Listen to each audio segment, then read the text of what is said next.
US প্রতিনিধিদের সাথে আলাপ করেছি। আমাদের আলাপের মূল বিষয়বস্তু হল ওদের ট্রেজারি ডিপার্টমেন্টের সাথে আর USAID, বিশেষ করে আর্থিক সংস্কার এবং আর্থিক খাতে যেগুলি সহযোগিতাগুলি দরকার সেটা।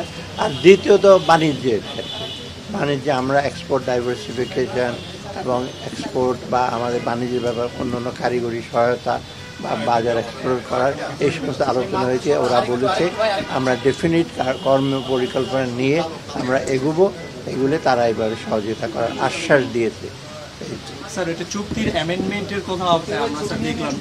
না চুক্তির না অ্যামেন্ডমেন্ট, এইটা যে চুক্তিটা ছিল ওইটার নতুন করে আরো $200 মিলিয়ন যোগ করা হয়েছে, তাই না? ডিজাইন, এলিগেন্স, বিউটি, সেরা পণ্য সবার জন্য।